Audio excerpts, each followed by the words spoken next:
am so very excited that I am graduating in just a few months. And I'm even more excited and blessed to have the opportunity to have two different locations I could move to once I'm done with college. One of those places are where my parents live in Port Charlotte, Florida. They live by the canal, and I remember spending many evenings at home sitting in the hot tub watching the neighbors come by on the boats. And that sounds like a great life to me, you know? I would love to spend my times and day off relaxing that way. Port Charlotte's also a great community for me as a beginner journalist because it's a smaller area and there's more local coverage I could do. The problem with that, though, is that there's only one newspaper and one broadcast station covering the Charlotte County area. Not only that, both of these companies cover other counties as well, meaning Port Charlotte lives in a news desert. I want you guys to know that you get your news from journalists, whether you know it or not. A lot of you probably nowadays go through TikTok to find your main source of news. I'm not shaming you for it, I just know that's how it is with our generation.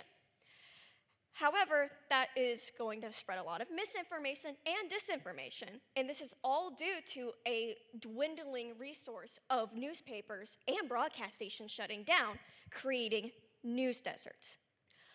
I have been in the journalism program since 2022. I've also been working in the industry with WEDU PBS as an intern.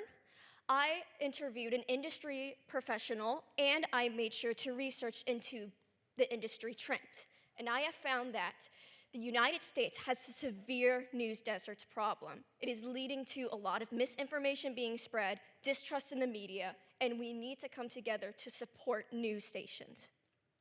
I am going to discuss the specific issue of news deserts, why it matters to all of us, and what we could do to help support it.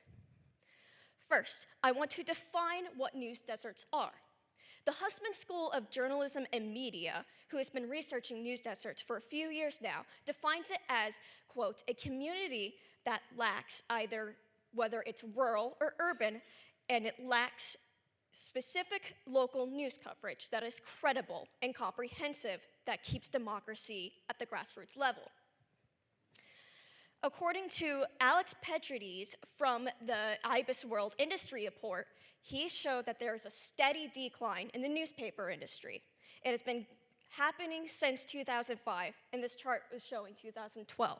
We can see the percent change. A lot happened in 2020. A lot of industries were hit after COVID. But we've also seen in the recent presidency shift that there was a lot of drops in the news coverage as well. This, of course, is due to the fact that the Trump administration recently defunded public broadcasting, which shows that both newspapers and broadcast stations are affected by this. According to Northwestern University Medill School, they have statistics of news deserts in the United States. Currently, 212 US counties lack any local news coverage. Over 1,500 counties, much like Port Charlotte County, only has one station. This means 1 in 7 Americans lack local news coverage. And this chart is showing the difference between 2005 and 2025 newspaper coverage. According to Northwestern University, this is showing a 1/4 drop of newspapers since 2005. This is a huge issue, and I'm going to explain why it's a huge issue. And it's not an issue just for me as a journalist trying to find a job. This affects everyone in the community. I interviewed Camille C. Knox. She's the founder and chief content officer at Wright Knox Press. She has worked for many years in the journalism industry, and she specialized in crime reporting, feature writing, and in broadcast news. She relayed to me that in 2011, when she worked for the St. Petersburg Times, now the Tampa Bay Times, working as an AOL patch editor, she noticed that people kept going to the newspaper because no one else was covering local news at the time. And this was more in the St. Petersburg area before Tampa really burst up and grew. She said it's not because people don't want stories to be heard, but it's because people lack the resources, the time, and just the knowledge of how to go after these stories. This can lead to a variety of consequences when there's a lack of a local news station. There can be a lot of underrepresentation. There will be a lot of spread of misinformation, which is false information, and disinformation, which is deliberately false information, basically lying to you. Northwestern University also conducted a survey to see how much people interact with their local news, and they show that 46 to 59% of respondents say they don't trust their news as much anymore, and those people had either one local news station or zero in their area. This shows that a lot of distrust comes from the fact that there's not enough people covering local news, and it's all at the national level. An interesting thing that Knox brought up as well is weather reporting. If you're in an area that doesn't get enough news coverage, how are you going to know when you need to evacuate your home? The Northeast had a huge winter storm over this winter, and a lot of the communities might be suffering because they didn't know how they should prepare without local news experts. The consequences are severe for the community, but there are solutions that is helping the situation. First up, community support.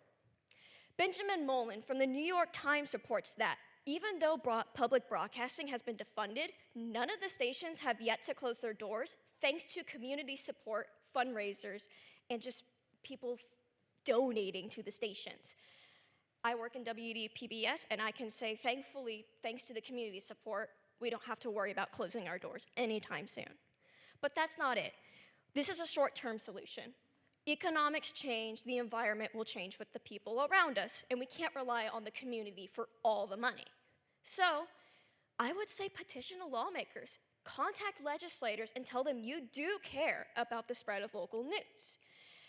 Neiman Reports, Jared Schroeder from Neiman Reports, who works in thought journalism, found that there are 62 bills introduced in the United States, all across different counties, that have been introduced by legislators to try and use tax credits already used for advertising in the government to just support journalism efforts and journalists getting into the field. Only 7 of those bills have passed so far. However, it is bringing a lot of awareness and attention to this issue as well. Continue to position, continue to support, whether through financial means or not, and it is a great way to get interest back into journalism. Keep these solutions in mind while I recap what I discussed with you today. News deserts are a serious problem because of local coverage needing to be spread to make sure everyone is represented in their community, that misinformation and disinformation isn't spread, and finally, they can be safe in a weather event. We need to come together as a community to support local journalism efforts, whether it be through fundraising or just word of the mouth spreading the news. I encourage you all to look for the news yourself as well. Don't rely on others. It's a big world out there. Please be researching and don't be afraid to ask questions. A lot of us journalists, even starting out, would love to share our stories and to share what is happening out there and to find solutions that we can help the community out with. Thank you.